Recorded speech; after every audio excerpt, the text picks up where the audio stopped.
광명시는 매년 올해 8회째 진행했는데 500인 원탁 토론을 합니다. 500인들이 모여서 각각의 주제를 가지고 토론을 해요. 올해의 주제는 뭐였냐면 기본사회 정책이었습니다. 작년의 정책은 뭘 가지고 토론했냐면 두 가지였어요. 노인 정책과 신혼부부 정책.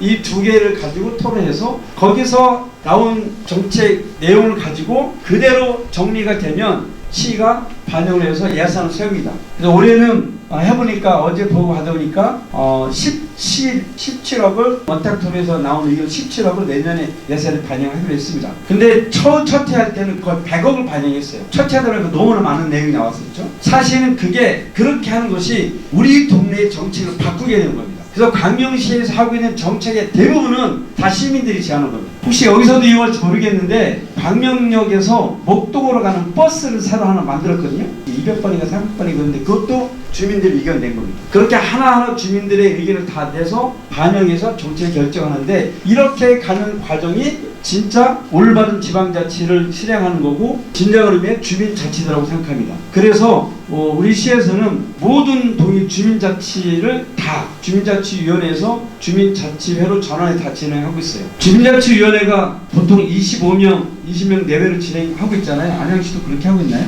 그런데 주민자치회로 전환하면서 권한도 좀 확대시켜주고 위원은 50명까지 뽑겠습니다. 지금 저희는 이제 일단 신청하면 뽑기 형식으로 해서 50명을 선정하고 있는데 그것도 좀 문제가 있다고 해서 선정위를 구성해서 선정위에서 할지 말지 또 판단하자고 하니 그것을 주민자치회에 그것도 다 맡기려고 합니다. 그냥 그렇게 뽑기로 할 거지 아니면 선정위를 구성해서 선정할 거지 그렇게 자치적으로 결정할 수 있게끔 다 해줘야지 시가 물론 기본적인 지침은 주지만 시가 모든 것을 다 결정하는 시간들이 지났다고 봐요. 그런 형태로 가고 있고 내년에 새로 하려고 하는 것 중에 하나 또 뭐가 있냐면 동장을 뽑는 것도 이제는 주민들이 선택하게끔 하려고 합니다. 그래서 민간인도 뽑을 수 있게끔 하려고 했는데 그거는 신청을 하지 않아서 그냥 공무원들이 무슨 동에 동장하겠다라고 신청을 하면 PT 다 설명할 거 아닙니까? 그러면 주민들이 딱 들어볼까 이 친구가 잘할 것 같아요. 그러면 주민들 선출해서 동장을 하게끔 하는. 그 대신 조건을 줬어요. 동장한테 2억이 동장이 집행할 수 있게끔 예산을 2억을 더 주고 그렇게 동장을 3년 하고 나면 그 다음에 원하는 부서 보내주고 또 인사 각점도 더 주는 형태로 그렇게 하면 더 잘하지 않겠습니까? 주민들 협력해서 이런 다양한 형태로 진행을 하고 있는데 주민자치회가 저는 왜 중요하다고 생각하냐면 그 동에 관련된 거는 그 주민들이 뭔가를 결정할 수 있어야 된다고 생각하거든요. 제가 생각하는 것은 그거예요. 무엇을 결정하든 주민들이 결정하게끔 하자. 그래서 하는 겁니다. 그래서 코로나 때 시작했는데 처음에 이렇게 시작했어요. 일단은 동장이 그 주민자치 그때는 위원장이었으니까 협의해서 우리 동에 해야 할 것을 3개 이상을 결정을 해야 되는데 10명 이상이 참여하는 회의를 통해서 3번 이상 토론체에 결정한 것은 시의 정책사업을 인정해 주겠다 라고 했더니 코로나가 왔으니 뭐라고 하냐면 코로나 왔으니 사람들 안 몰리고 할 테니까 그냥 이번에는 첫 해는 동장하고 주민자치위원장 협의해서 하겠습니다 해서 안 된다고 그랬어요. 그랬는데도 불구하고요 30명 이상이 모여서 3번 이상이 토론을 하더라고요. 한 번에 해보니까 이게 되는 거예요. 그래서 그렇게 해서 주민세 마을 사업 시작한 거예요. 왜 주민세 마을 사업이라고 했냐면 한 개 동에서 내는 주민세가 우리 시에 보면 보통 한 5천만 원에서 1억 정도 돼요. 인구수별로 주민세가 5천 원이나 만 원이나 내잖아요. 그러니까 그 돈만큼은 우리 동네에서 의사결정을 해보자라고 하는 거예요. 그래서 했더니 각 동별로 3건에서 5건 정도의 마을 사업을 결정하기 시작합니다. 그래서 주민들이 다 주민자치의 토론을 통해서 결정을 하다 보니까 지역에서 여러분들이 하고 싶은 사업을 다 하는 거예요. 장당구기도 하고 아주 별거 다 합니다. 저도 초원본 사업도 하고 정원가꾸기 사업도 하고 굉장히 다양한 사업들을 진행하는데 그렇게 해서 일을 하다 보니까 참여도가 훨씬 높아지는 거죠. 그렇게 시작을 했고요. 그리고 하다 보니까 제가 욕심이 생겨서 각 동별로 교육이 시대잖아요. 산소중립 실천과 관련된 그건 반드시 하나씩 하십시오. 그랬더니 그걸 또 다 하셔요. 그래서 그 다음에는 그것만 가지고 경진대를 했습니다. 가장 잘하는 동을 또 선출해서 상도 주고 이렇게 하다 보니까 주민들이 굉장히 활성화되었는데 제일 힘들어하는 사람은 주민자치 회장이죠.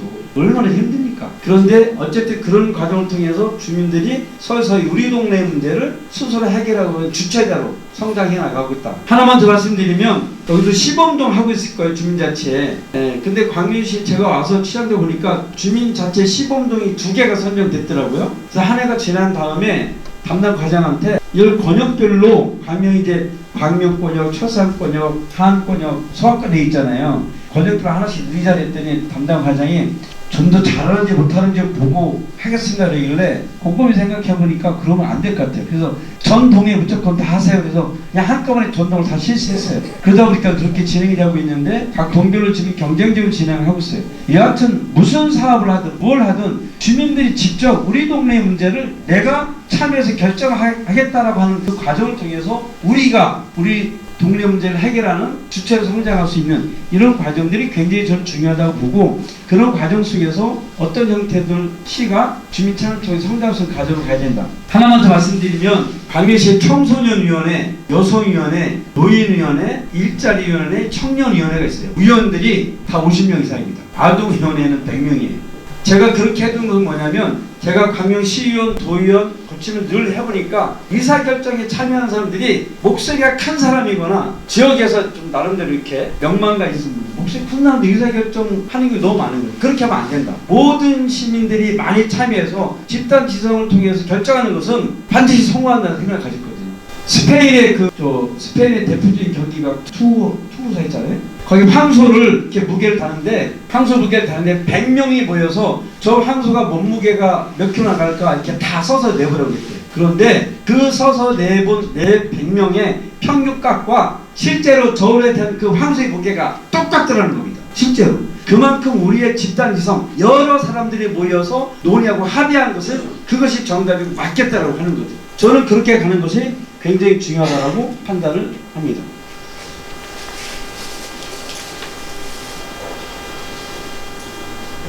네, 정말 나는 이 도시의 주인인가라는 것을 혹시 생각해 보신 적이 있는지 모르겠어요. 저보다 연배가 좀 높으신 분도 이 자리에 계시긴 한데 내가 안양이라는 도시에 살면서 이 도시가 성장하는 과정에 내가 얼마만큼의 역할을 했고 내 목소리를 낸 적이 있는지 그리고 정책 결정자들이 내 목소리를 들어본 적이 있는지 경청을 하려고 했는지 그러면 나는 그 목소리를 내기 위해서 어떤 싸움을 해봤는지 한번 생각해보면 아마 뭔가 생각할 수 있는 분들이 굉장히 많이 있을 것 같아요. 제가 33살에 부천에 살다가 광명으로 이사 왔거든요. 근데 부천에 살다가 광명 이사 올 때 이런 생각을 했어요. 제가 결혼하고 부천에서 이사를 3번 다녔어요. 3번 다니는 동안 아이 둘 낳고 근데 광명으로 이사 오면서 이런 생각을 했어요. 나 이사하지 않는다. 광명에서 살면서 여기서 무엇을 하든 여기서 뿌리를 받고 이 동네에서 영향력 있는 사람으로 살겠다. 그냥 막연히 이 생각하고 왔어요. 근데 저의 그 생각이 이기까지 오게 할 줄은 몰랐어요. 그런데 제가 시의원에 출마하게 된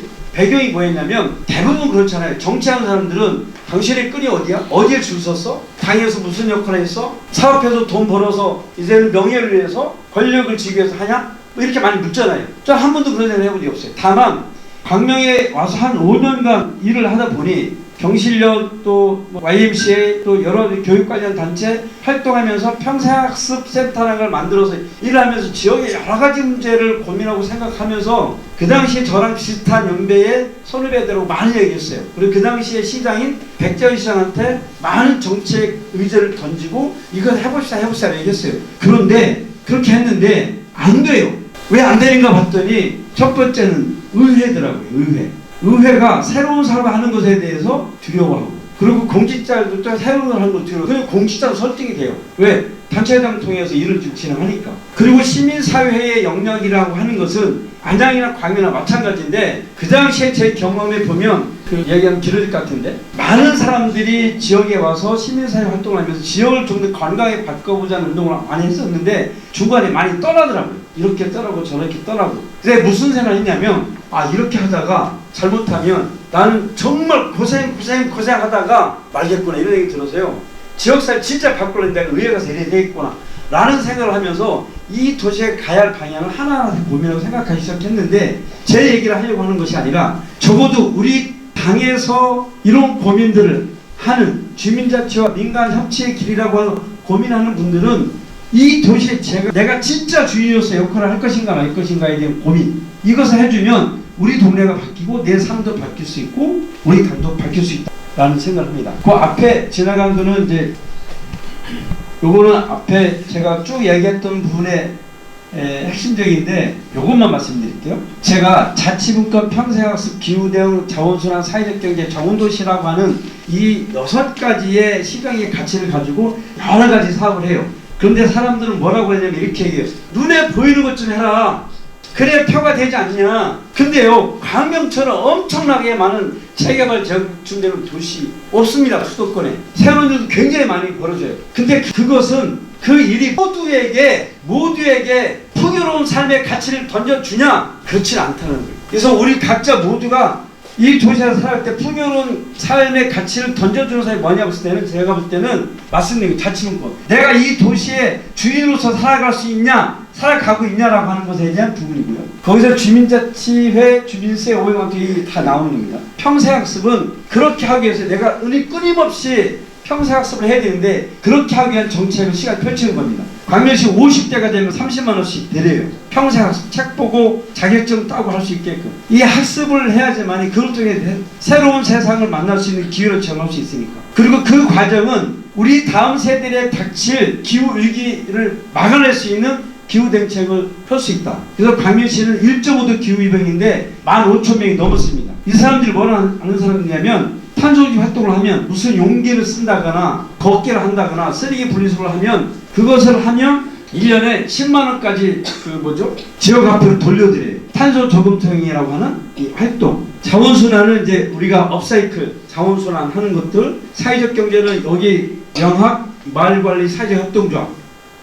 저는 이런 조직이 엄청나게 많이 생겨야 된다는 게 제 생각이에요. 그래서 이런 협동조합을 통해서 사람들이 모여서 함께 공공의 경제 공동체를 만들어갈 수 있는 것들을 이제 키워줘야 되는데 과거의 경제는 나만 앞질러 달려서 무한 경쟁을 부추겼잖아요. 자본주의 시장 경제 우리가 10년 살다 보니까 옆을 들여다보지 않는데 이제는 협동조합을 통해서 우리 마을의 문제를 우리가 함께 끌어나가는. 그래서 저는 이 과정도 이제 안양시 정부에서 임대를 받은 거잖아요. 근데 이 영학 마을관리 협동조합에서는 이런 수많은 사업과 관련된 부분을 교육이나 간담회나 토론회 여기서 다 할 수 있도록 하는 그것도 받아서 해야지. 이렇게 해서 이 안에 참여하고 있는 협동조합의 사람들이 끌어갈 수 있는 그런 사회를 만들어가는 사회적 경제입니다. 그리고 우리가 안양천 국가정을 만들기 위해서 최대호시장이 열심히 하고 있는데 시민들이 직접 정을 만들 수 있는, 그래서 그 협동조합이 만들면 그들이 정을 관리할 수 있는, 이러한 시민들이 함께 협력할 수 있는 이러한 사업을 하는 것이 모두에게 도움이 되는 정책을 생각하고 하고 있거든요.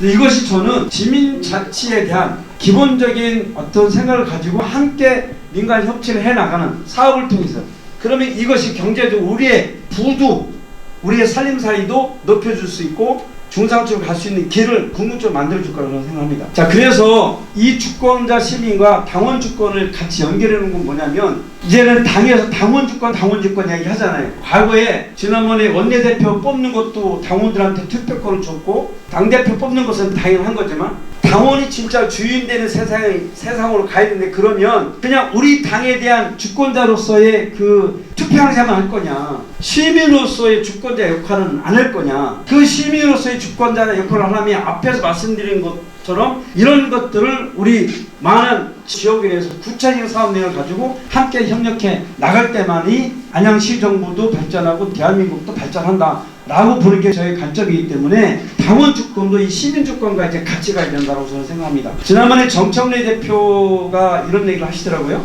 마포구 지역위원회에 여성위원회를 모집하는 현수막을 걸었대요. 현수막. 당원이거나 민주당을 지지하는 사람을 이렇게 모집하는 현수막을 이렇게 내걸었는데 정말 많은 사람들이 참여했대요. 왜 그러냐 그랬더니 정청래 대표께서 하시는 말씀이 그런 거예요. 이런 걸 좀 하고 싶었는데 이런 통로가 없었고 기회가 없었는데 우리가 하고 싶은 얘기를 당의 지역위원회 여성위원회에서 하고 싶은 일 다 하고, 이것이 당의 정책도 되고 대한민국 정부의 정책이 됐으면 좋겠다 싶어서 참여했다는 거예요.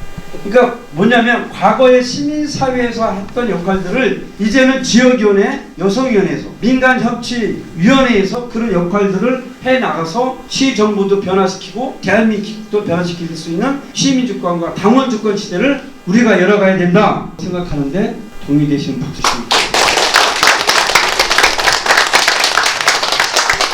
이것만 말씀드리겠습니다. 그래서 사실은 저는 우리가 지역에서 어떻게 리더로 살 거냐라고 하는 거에 대한 고민, 그 목표를 설정하고 해야 된다고 저는 생각해요. 그 목표를 설정하고 살아야 이 모든 과제를 우리 것으로 만들어갈 수 있다고 생각합니다. 그래서 그냥 수동적인 형태의 당원이 아니라 능동적인 당원으로서 주권자로서 지역의 리더로서 어떻게 살 것인지, 저는 이 자리에 내년 지방선거에 꿈을 갖고 계신 분이 있는지 모르겠습니다. 그리고 지방선거에 출마의 꿈을 갖고 있지 않다 하더라도 만안구에 안양시의 성장과 발전을 위해서 교육 분야에, 사회적 경제 분야에, 아니면 탄소중립 분야에 내가 지역사회 리더로서 성장하겠다는 목표를 가지고 활동을 해야 그 성과를 만들어낼 수 있고, 그것을 지역위원회, 민간협치위원회를 통해서 해나가면 반드시 성과를 이뤄낼 수 있다고 생각하고, 그것이 우리 세대와 다음 세대를 위한 길이라고 생각합니다. 동의해 주시나요? 네.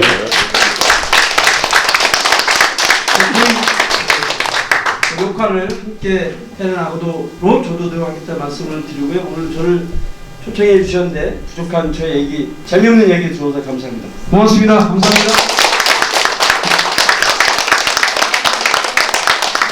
질문 있으실까요? 네, 질문 질의응답 시간을 짧게 한 2분만 갖도록 하겠습니다. 네. 광명역, 여기 안양에서 광명역 갈 때는 괜찮은데 광명역에서 안양 오기가 교통편이 좀 불편합니다. 택시를 아예 외부 차량은 아예 정차도 못하게 하더라고요. 그 방안이 좀 혹시 있으십니까? 불만이 좀 많이 있을 것 같은데.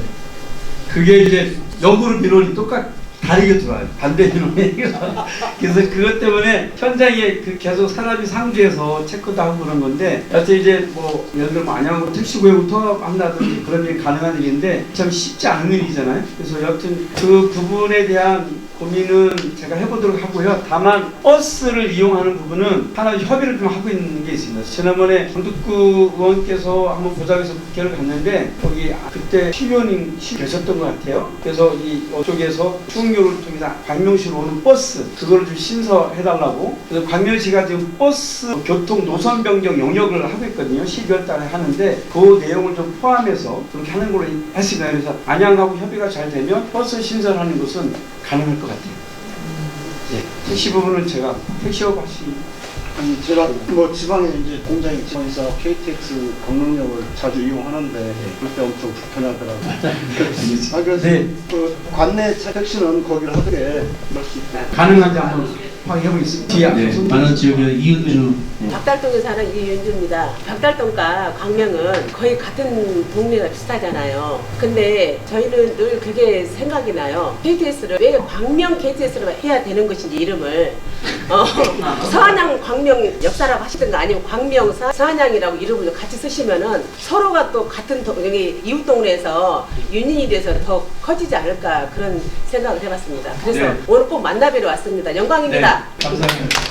그 얘기를 이상인 전 의원도 얘기하셨고 강북구 의원도 얘기를 하셨는데 원래는 이것도 광명역이 아니고 남서울역이었어요. 남서울역이었는데 왜 여기다가 남서울역으로 하냐라고 해서 광명역으로 최종적으로 확정해서 진행했는데, 지난번에 이상인 전 의원이 저한테 얘기하시기로는 이거는 지금 하나의 시민운동으로 이렇게 가주는 게 더 바람직하지 않겠냐, 그렇게 해서 해줘야지 이게 잘못, 제가 먼저 얘기를 꺼내게 되면 광명 시민들이 또 반발을 할 수가 있잖아요, 역으로. 그래서 이거를 약간의 좀 안양 주민들이 시민운동으로 함께 펼쳐주고 그 대신 광명역, 광명 안양역을 했을 경우에 이거 여기와 관련된 어떤 정부에서 특별한 이 지역에 대한 새로운 무슨 개발 대책을 내놓는다든지 이런 것들은 저희가 협의를 해볼 수 있을 것 같아요.